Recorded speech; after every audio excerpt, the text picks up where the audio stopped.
We go out there chasing sharks. Tuna's our thing. We've been the Australian runner-up tag and release for tuna boat 2 years in a row, and so it's just not a game when we do the Team Justagirl stuff. Welcome to the Woman Angler and Adventurer Podcast, inspiring real women with a passion for fishing in the outdoors to go get their adventure on. Now, here's your host, Master Captain Angie Scott. Welcome back to the Woman Angler and Adventurer. I'm your host, Angie Scott, and I couldn't be more excited to share today's episode with you. I've been sitting on this one for a while and have been just really jazzed to share it with all you. So as you may have heard, we're making a big change to how we release episodes. Instead of a weekly or a seasonal format, we'll now be releasing episodes sporadically whenever we come across a truly extraordinary story that can't wait to be told. And trust me, today's conversation is just one of those stories. Our guest is none other than Tracey Tito, better known as Skip, and she's the incredible skipper of Team Justagirl, which is Australia's only all-female offshore fishing crew. She's a record-holding angler, TV producer, and the mastermind behind Get Hooked with Team Justagirl, Australia's first all-female fishing series. Skip has dedicated her life to empowering women through fishing and creating unforgettable adventures. Her journey from overcoming cancer to leaving a 30-year financial career to pursue her passion is nothing short of awe-inspiring. We'll hear about the adventures that shaped her, the challenges she's faced, and the impact she's had on women anglers around the globe. I promise this episode will leave you feeling inspired, empowered, and ready to chase your own dreams on the water and beyond. So whether you're driving, working out, or just relaxing at home, settle in and join us for this incredible conversation with the one and only Skip. Let's dive in.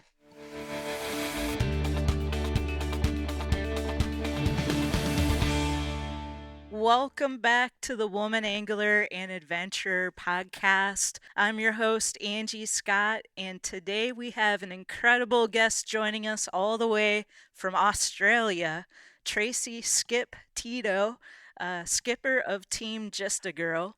And Skip is the leader of Australia's only all-female offshore tournament fishing crew. She's also the producer of the first ever all-female fishing TV series Down Under. So we'll dive into her journey of leaving a 30-year career in financial planning to follow her passion for fishing, the empowering fishing trips that she's created for women, and some of her unforgettable adventures at sea. So get ready for an inspiring conversation and what's coming up next for Skip and Team Justagirl as well. So let's dive in. Welcome to the show. Thank you. This is awesome. Fancy talking to each other from halfway across the world. This is amazing. Technology is wonderful and allows us to be able to do things like this. We couldn't do and to be able to record it and share it with the audience. I'm just so excited to let everyone hear about you and your journey. So let's kind of jump into that. You have such a unique story and journey. Can you just kind of give us a little background on how Team Justagirl came to be and what inspired you to create an all-female fishing crew in Australia?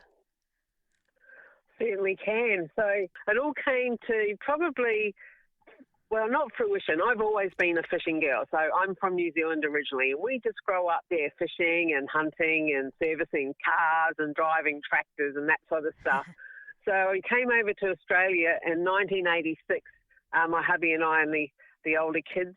And, so from there I sort of fell into the world of financial planning, and I had my own business for 30 years.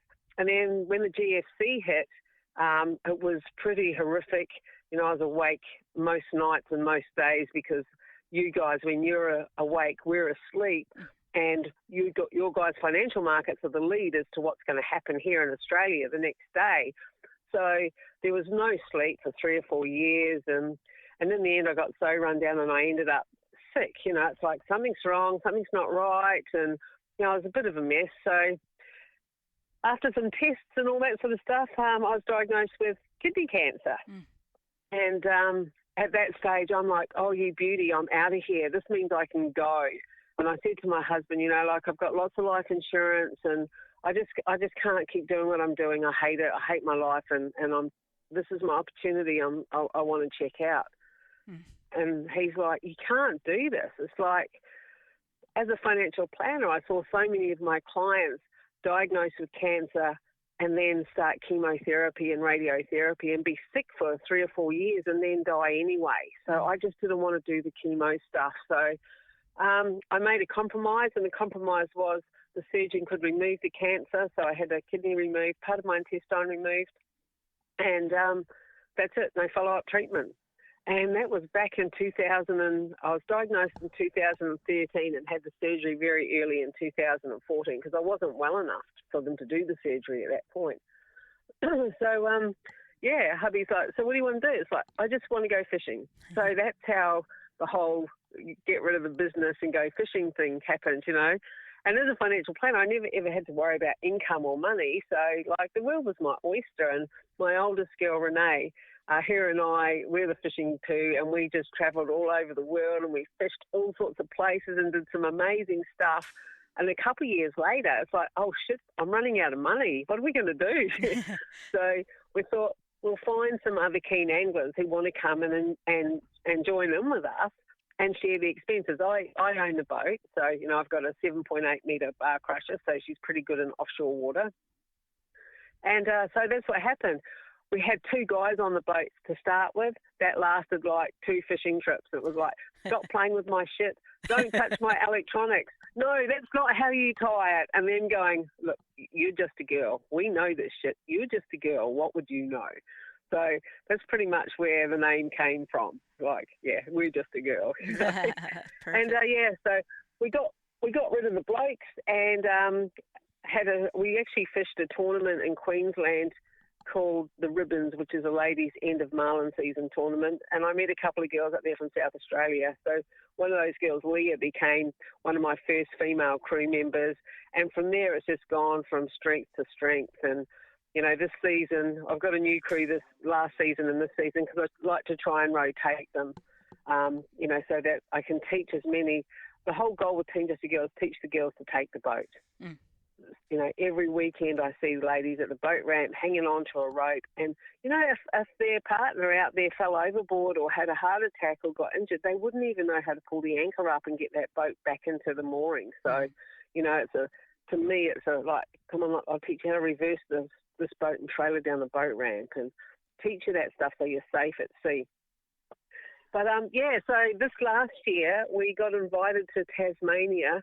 Now I know people think Australia is a small place, but it's quite a big place as well. And Tasmania is across the water at the bottom of South Australia, or at the bottom of Australia. And we got invited there to fish the Australian International Billfish Tournament, which is quite like, we have no blokes on board. There's no blokes tie our rigs, no one, none of them do. It's all completely female. Awesome. So we drove to Tasmania. We had to go across on the ferry, of course. We towed the boat to Tasmania. So the challenge here was we had to catch swordfish by dropping a line 500 metres down. So that's the sweet spot. That's half a kilometre. Or you do miles, don't you? Yeah, that's all right. I don't know what the conversion is on miles. But, so 500 metres down and wait for a bite. And the bite is just the tiniest little knock on the end of the rod, so you're constantly watching it. We had been told at skipper's brief, don't get too excited about the skills because it took us a year to catch our first swordfish, and the other guys are like, we were 3 months and we fished like 4 days a week for 3 months before we got ours. We didn't recognise the bite, and so we're like, okay, let's just give this a go. Well, guess what? Day 4, we tagged and released our first swordfish. Nice. And Wow. the radios, because everyone was on the radio, so the radios are screaming, and it's like, oh my God. Day 7, we got a second one. It was Nice. unbelievable. Wow. So yeah, so fishing, game fishing here in Australia is just amazing, and we have just so much stuff to do. You know, we fished a GameX tournament where we towed the boat to that, which is an Exmouth, and it's a 6,000 kilometre tow. So I think it's probably, I think there's 2 kilometres to a mile or 2 miles to a kilometre. One of those scenarios. And yeah, we caught out of my boat. We caught our first sailfish and our first marlin at that comp. So Wow. the boat's just about caught everything now. That's so yeah, cool. it's just insane. Very, very cool. Yeah. I love that.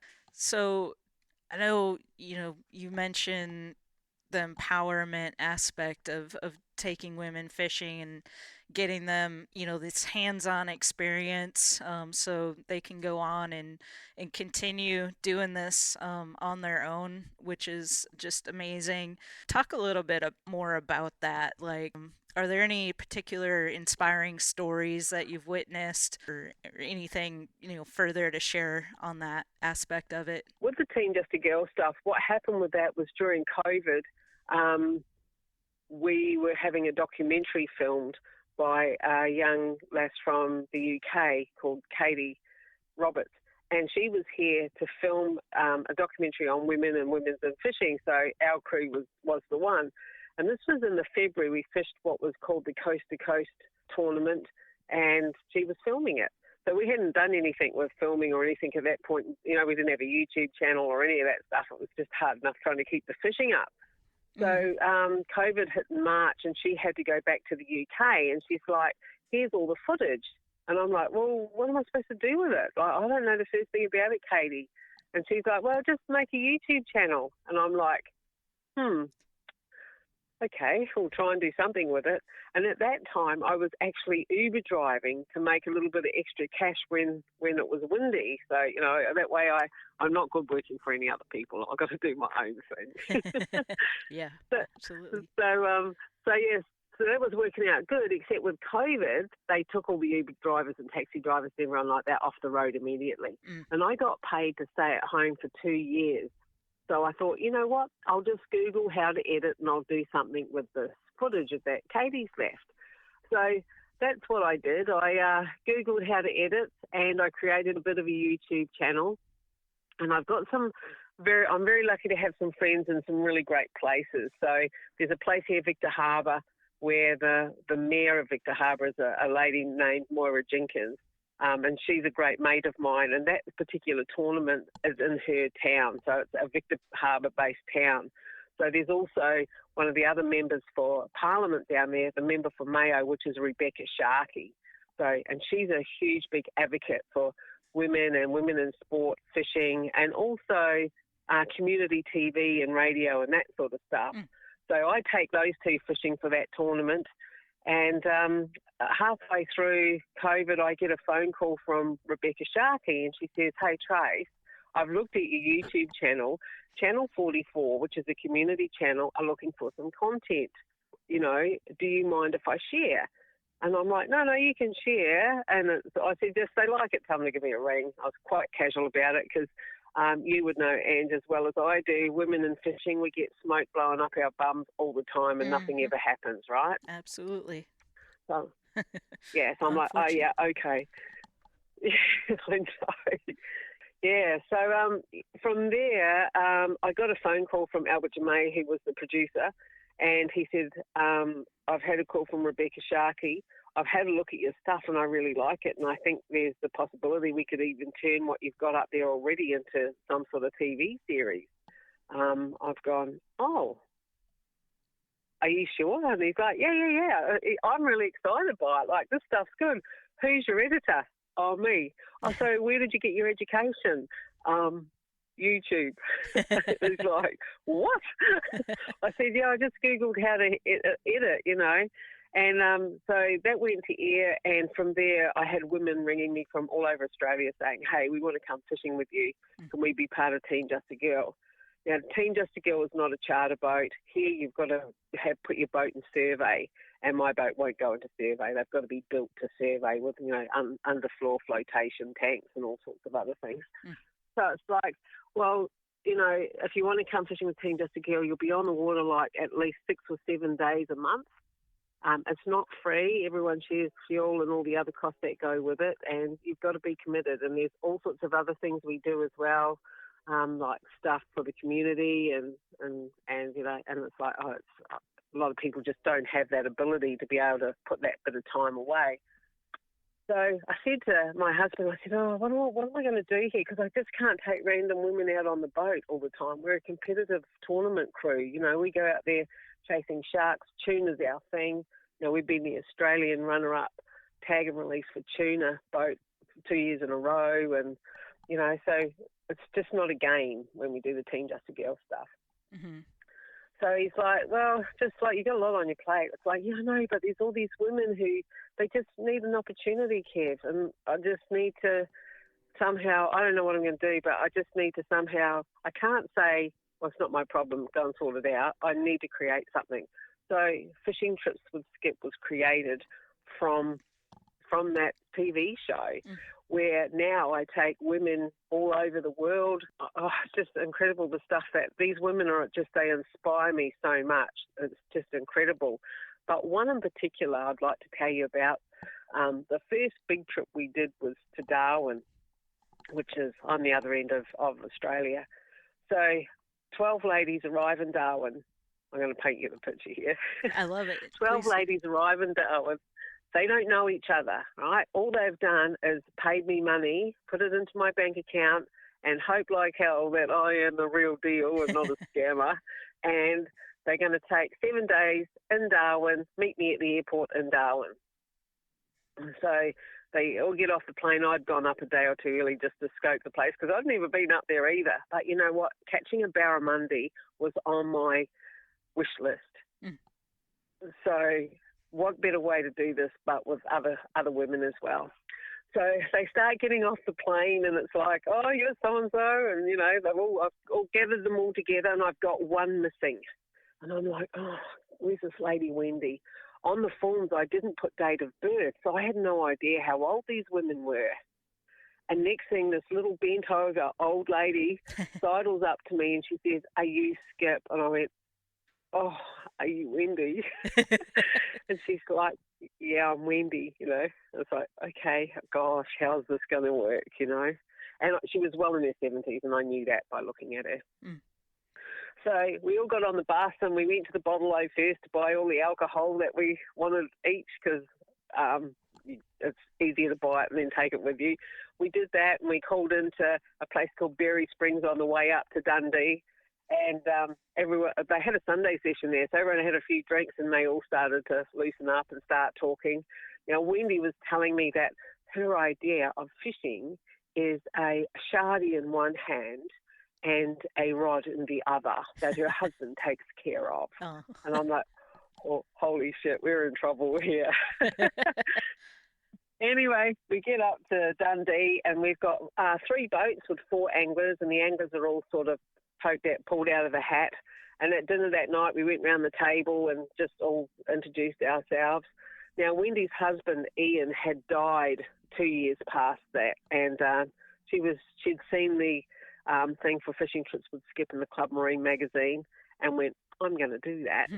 She didn't tell her kids till the night before because she thought they would talk her out of it.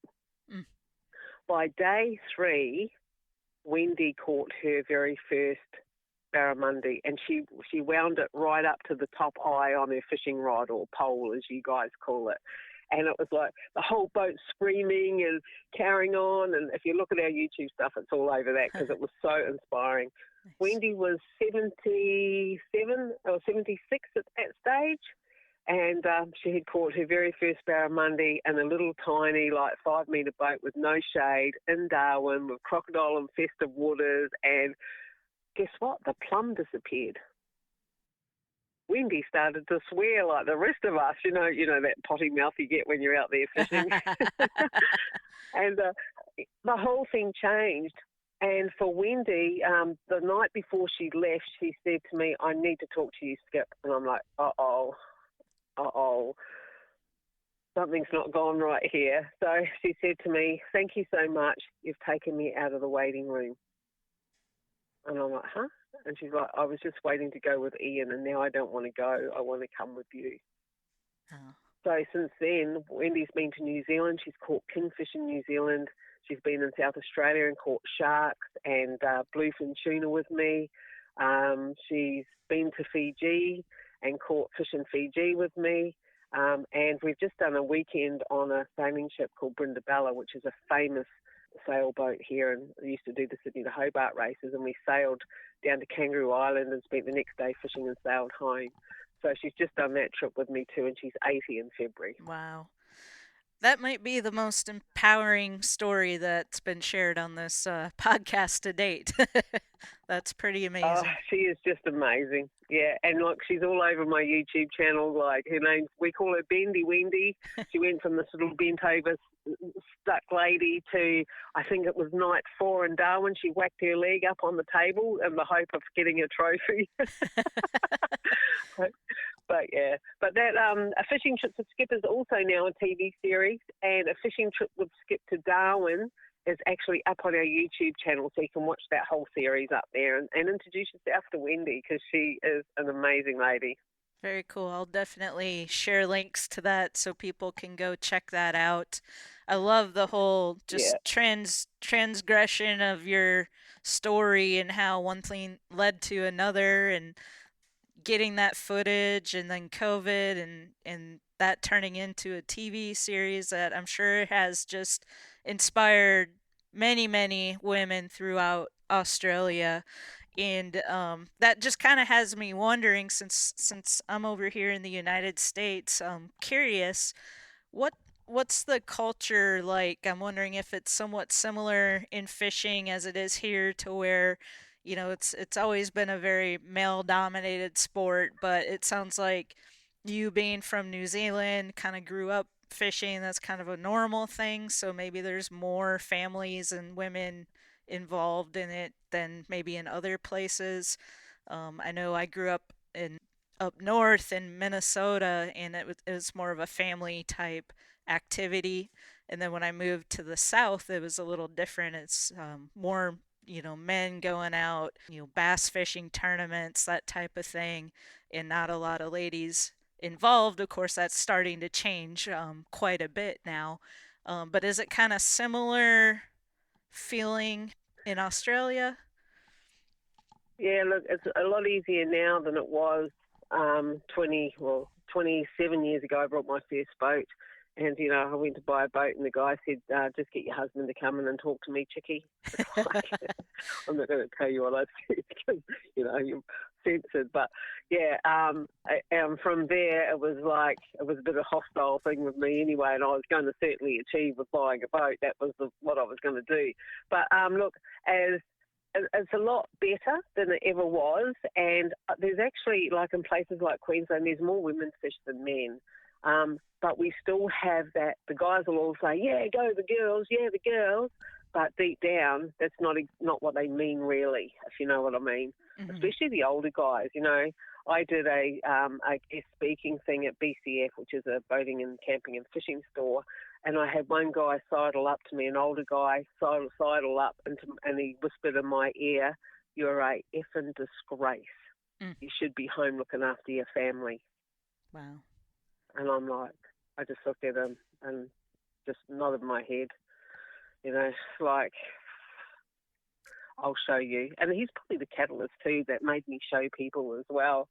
But it's getting better. South Australia is very backward as far as female anglers go, and I think that's why I strive interstate more than anything. I do lots of trips interstate, and like Darwin and Cairns. I've just come back from a Cairns trip. We took 8 ladies up there. We hired 2 big game boats to chase marlin and sailfish and stuff. So we lived on those boats for 5 days, 4 anglers on each. And I always keep the numbers down so that you get that special treatment. You get an opportunity. It's no good putting 10 people on a boat, it's no good. Yeah. But yeah, so we've just done that trip as well. I've got a Samoa trip coming up, and there's Samoa coming up. Actually, we're doing Samoa next week, so it's too late for you guys over there. But I have my first American angler on that trip, and her name's Tracey. She's from Georgia. It's pretty cool. Oh, very cool. Wow. So, yeah, she's got a 32-hour flight to get there, or 32 hours from leaving home to getting to us in Samoa. Well, I'm jealous. So I'm sure. Australia's always been a place that I've wanted to visit. So maybe one day we'll make it happen, and if we do, we'll definitely be looking up what trips you have and hopefully taking advantage of that, because that would be pretty amazing. Yeah, well, there's always trips coming up, and every trip, I try and make every trip better than the last trip. And they just get bigger and bigger and more epic. And it's like, I just love to see these women grow and they catch a big fish. People seem to think that fishing is just about catching a fish, right? Mm-hmm. So you go out there, off you go fishing and you catch a fish. And I disagree with that completely, because I think fishing is all about self-empowerment and inspiration, and the reason for that is no one ever caught a fish and didn't take a photo, right? Yeah. Not very often.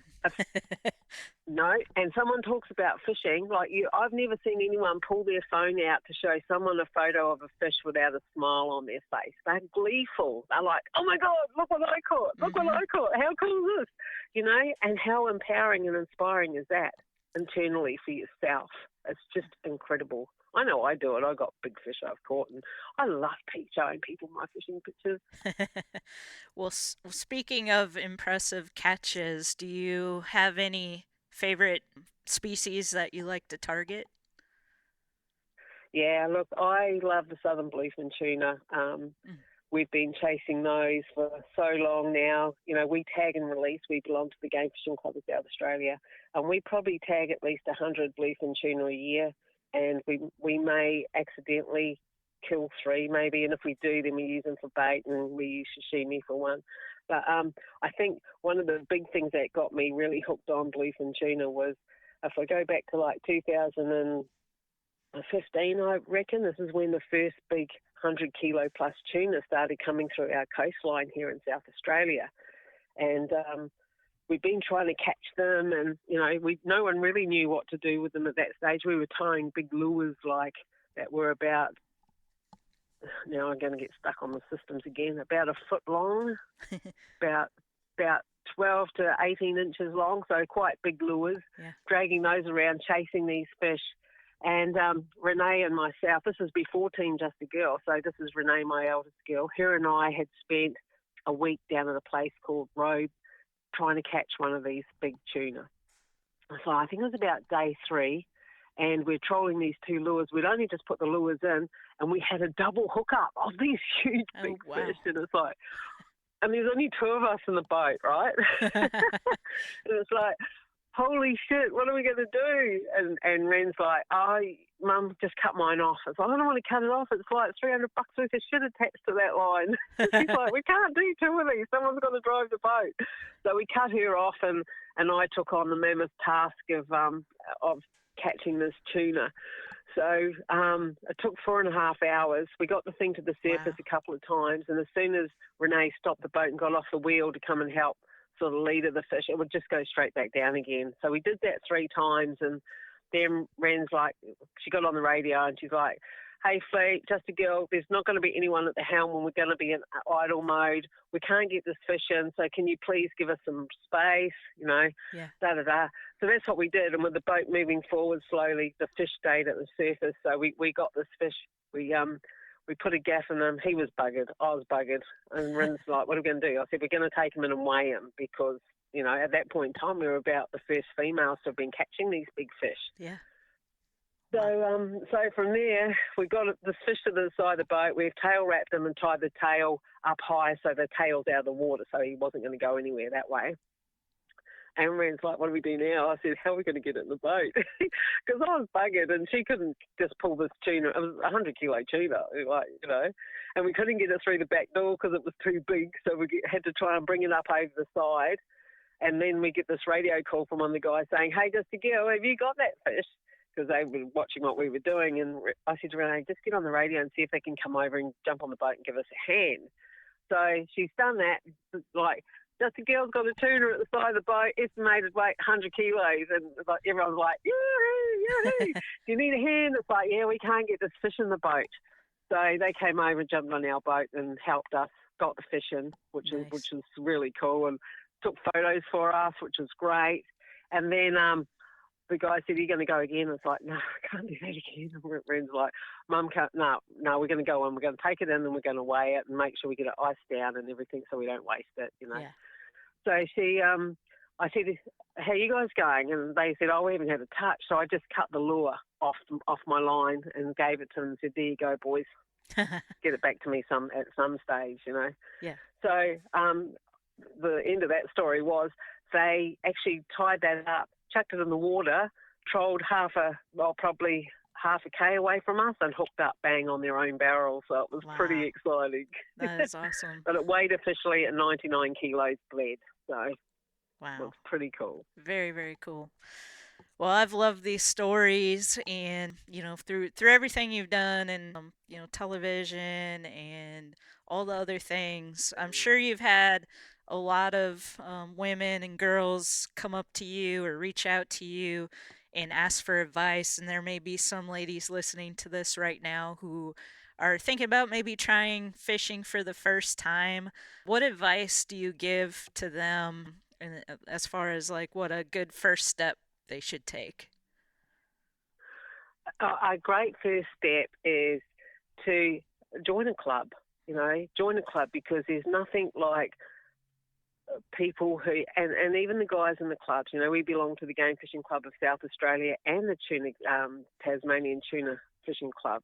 And belonging to these clubs gives you the opportunity to fish with others, to get out on their boats, and they can show you how to tie rigs and do all that sort of stuff. It's a pretty tough world on your own, because the only thing that makes you catch fish consistently is practice or time on the water, right? So without that time on the water, you've got to learn about, it's not just about fish and bait and rods and reels, it's about tides, it's about moon phases, it's about species. Know those species. What do they eat? When do they eat? When do they mature? What age do they start having babies? You know, like, you need to know this stuff, water temperatures, because the more you know, the more successful you will be as an angler. And just another thing, and it's bad here in Australia, but make sure that you're fully covered when you're out there fishing. Slip, slop, flat. You know, skin cancer is huge, and you know it's you've just got to look after yourself while you're out there as well. But the main thing is get involved with groups who know what they're doing, because you know what, they've had 5, 10, 15, 20, 30, 100 years of knowledge between them all. And most of them are willing to share that knowledge. It's a really tough road if you're going to try and do it you're on your own. Yeah, that's excellent advice. And with the internet, it's really easy to find, you know, do a search and find what clubs are in your area. Definitely, I agree. It cuts down on, you know, you going out there and trying to figure it out by yourself. You know, I can't tell you a percentage, but it's a lot. So, especially with moon phases and tides and stuff like that. You know, here in South Australia, every second week we have what's called a dodge tide, where there's no tidal movement. So it's pretty hard to catch fish on those dodge tides, certain fish, but other fish are great on a dodge tide, because, you know, there's places you can only fish on a dodge tide because there's no current running. And, you know, you just really got to learn your areas, learn your species, you know, like southern bluefin tuna. I know so much about these fish, and I just love them. It's like, and every time I catch one, you just get awestruck. It's like, oh my God, you're an amazing fish, you know. Sorry, now I'm getting emotional. But yeah, they're on my bucket list. It's a crazy. Yeah, it's an amazing world out there. That the fish and the sea and the air and the sunrises and the sunsets, and it's just a place to be. Love it. That's why a lot of us do it, and hopefully, more will get inspired. If you haven't experienced fishing and being on the water and nature and all the amazing species that we have, I highly recommend, finding a guide, hiring a guide, going out, having those experiences. Where can listeners find out more about your adventures, follow Team Justagirl, or even how to sign up for one of your fishing trips? If you go to either www.fishingtripswithskip.com.au or teamjustagirl.com.au, they're both on the same website. So I'm slowly sort of integrating everything together. Gotcha. If you go to the Fishing Trips with Skip, you'll go straight into book now, or what trips are coming up. There's always something going on in there. And you know what, if you've got an idea on something you want to do here in Australia or somewhere else in the world and you don't know what to do, chuck me the idea and I'll create it for you. I'm pretty cool with that.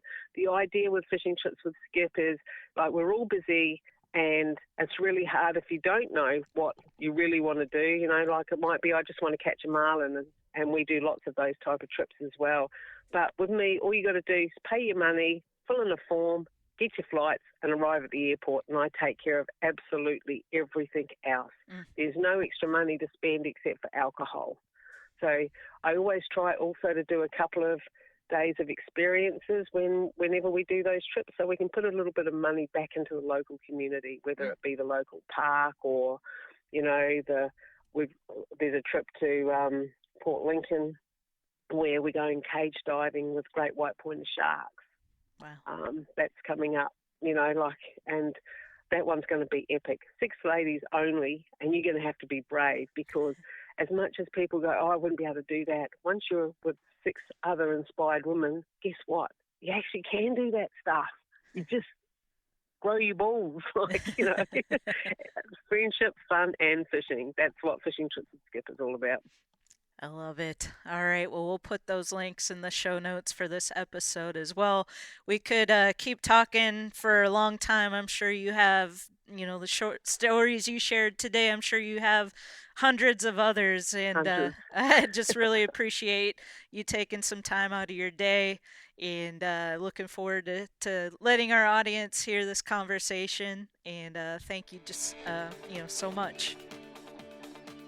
Well, thanks so much for having me. It's been amazing, and I've got millions of stories, and I could talk all day long. So, it's but just girls, while you're out there, just remember that when you're out there fishing, nothing else in the world exists. It's about the only thing when you're in the now. So you can let all your troubles go, and just stay safe out there.